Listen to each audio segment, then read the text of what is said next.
Le Premier ministre a également inauguré l'unité de cajou de Savane à Boaké, une unité spécialisée dans la transformation de noix de cajou, usine pourvoyeuse d'emplois aux jeunes et aux femmes de la région de Boaké.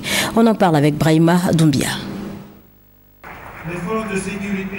Le projet Cajou des Savanes, CASA, une usine de transformation semi-automatique de noix de cajou, est désormais fonctionnelle à Boaké.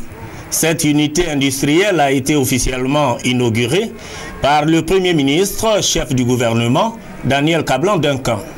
Cajou des Savanes, qui a vu le jour en 2013, vient accroître la capacité de transformation des matières premières en Côte d'Ivoire. Cette société est la propriété de Son Altesse l'Agacan, tout comme Ivoire Coton en Côte d'Ivoire.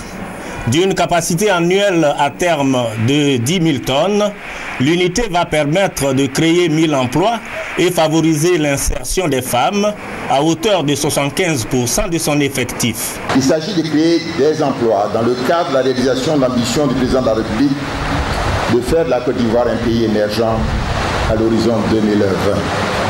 Dans ce cadre, le secteur industriel est appelé aussi à jouer un rôle important, voire majeur, à travers notamment un vaste programme de transformation de nos matières premières agricoles telles que l'anacarde, dont la production, vous savez, est abondante.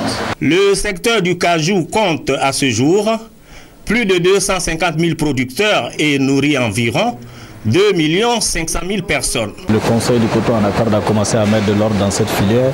C'est tout ça qui encourage les investissements. Cet investissement va appeler d'autres. Je crois qu'il y a 2 ou 3 autres investisseurs qui sont intéressés dans la zone de Boaké, sans compter la zone de l'Est au niveau de Bondoukou. Il faut bien comprendre qu'ici, il s'agit de la première transformation. Si nous arrivons à décortiquer la noix de cajou, nous allons avoir plusieurs possibilités et nous pourrons vendre un peu partout. Une visite de l'usine a mis fin à la cérémonie.